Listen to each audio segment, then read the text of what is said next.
All right, another day down working today. A bunch of engine room stuff. Worked on scupper drains, hoses, some videos of that stuff. It's coming along step by step. All right, working on getting the scupper hoses replaced. These things are rough and they leak, so it's time to get new ones. So here he is right there. I'm trying to just rest my phone somewhere.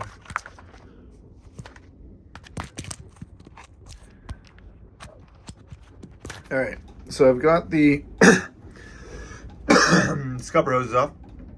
As you can see, it's dripping because the snow's melting there. So I'm gonna put new ones on. How to do this? I got this marine hardwall hose, and there's actually a little bit of a trick to cutting this stuff. It's wired. So let's see. Where are my old? They definitely fell down there, didn't they? All right, well, I'll try this. All right, so here's the trick to this. I lined up my old hoses so that I know the right length. And what I'm gonna do is cut through perfectly with a razor blade. When I hit the wire, I'm gonna carefully go around it.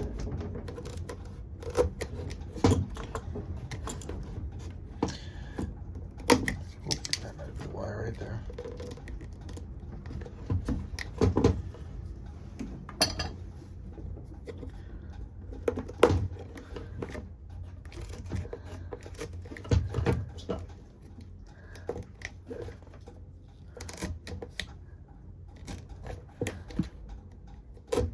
All right, once I cut it open, I'll open it up and I'll take my wire snippers right here. And I'll get in there and I'll cut the wire.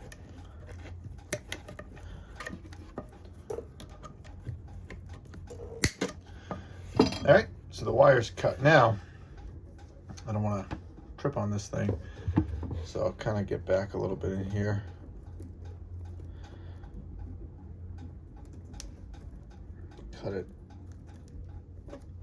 Cut it back.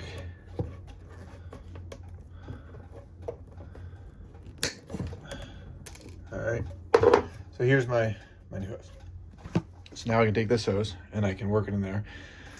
I'm gonna film that because I need both hands, but I'm gonna fill it with soapy water and get the 2 hose clamps on each side and hope that it can jam in there. And I'll show you what it looks like. Right, naturally, this is fighting me hard.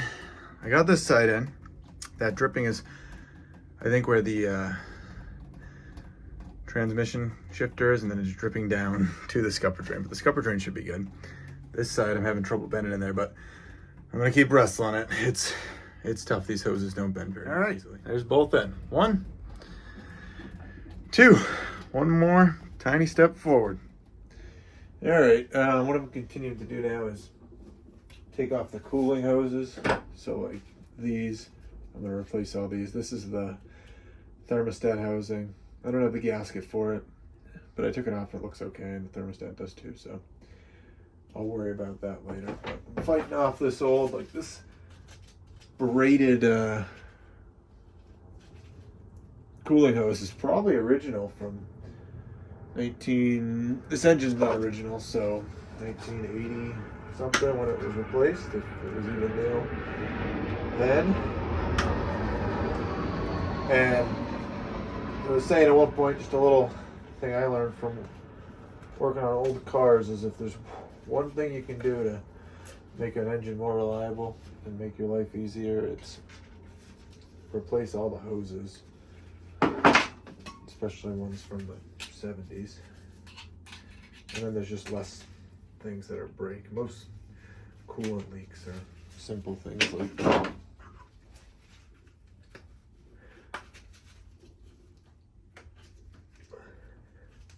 this is the water pump, so it's connecting it to the thermostat.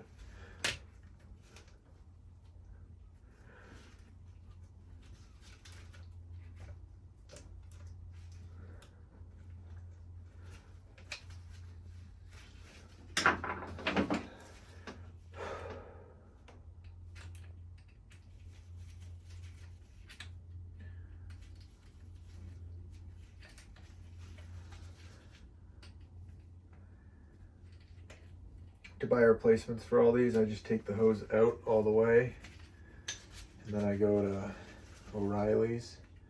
Sometimes at O'Reilly's they have a little scrap bin, and they don't charge you for it, so it's free if you can match it up. Other times you have to go and buy the specific one. I'm going to do all new hose clamps when I put it back together as well.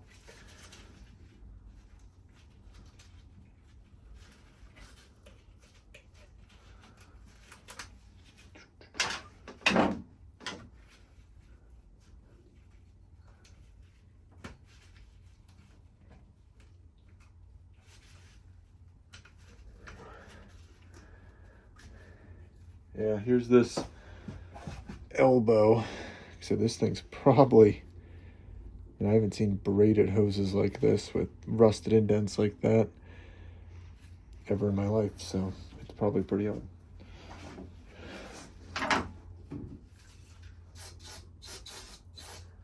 Little carb cleaner.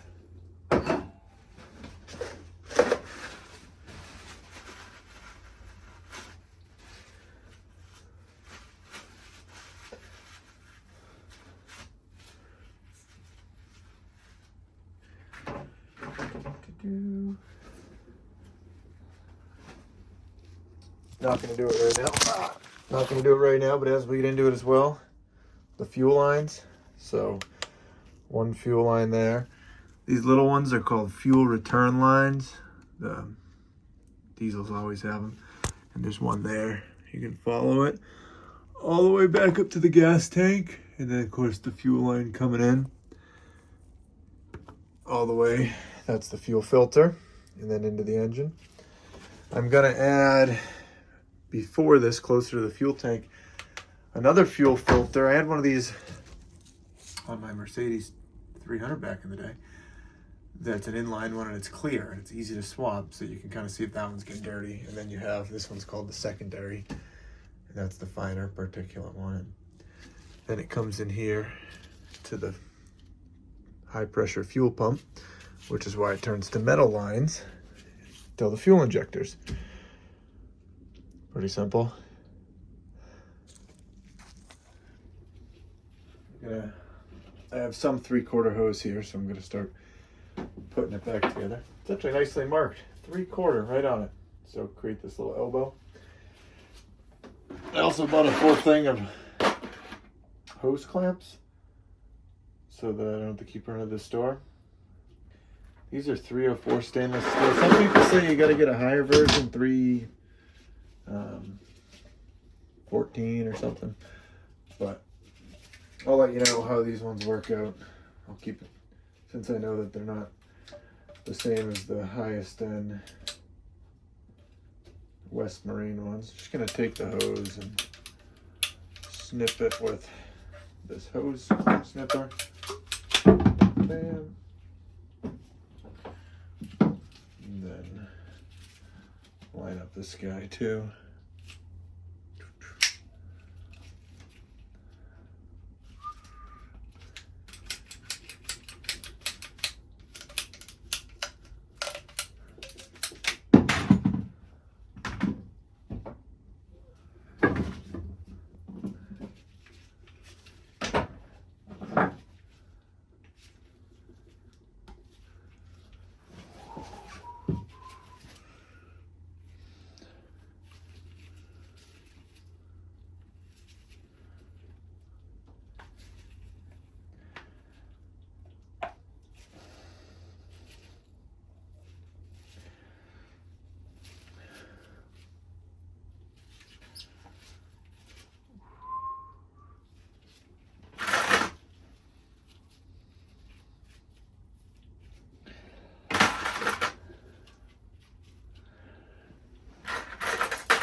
Sometimes you gotta think about how this thing came apart to get it back together.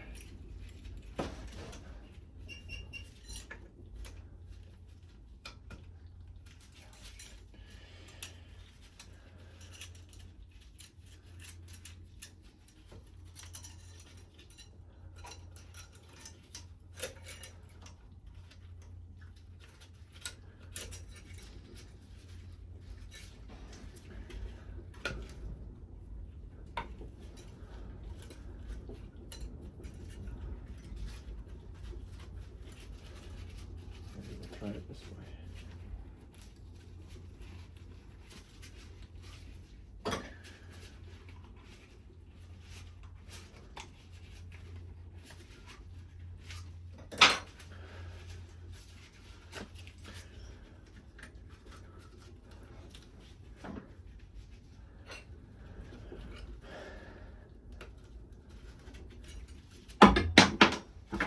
You will drop at least 100 things into the bilge every time you work on a boat. Earlier today, I dropped the entire thing of hose clamps, and I had to fight every single one of them out. Jesus freaking Christ.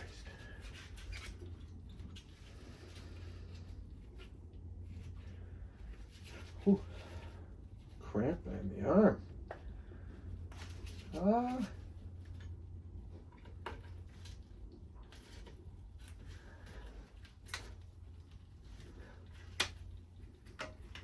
on. Come on. No. You mother freaking.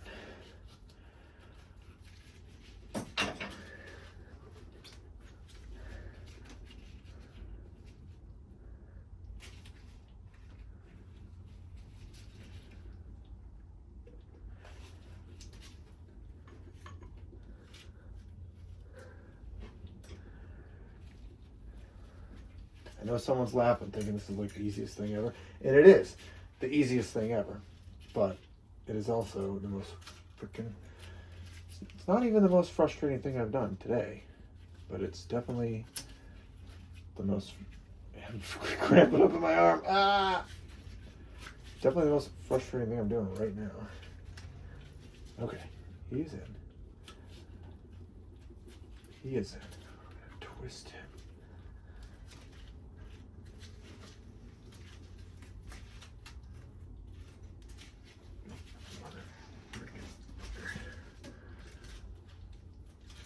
Ah, there it is. There it is.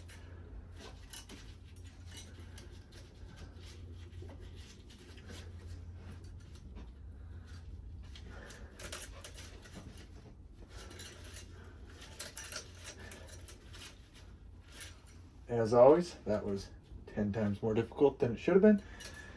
Sorry for my frustration and profanity. I usually don't do that.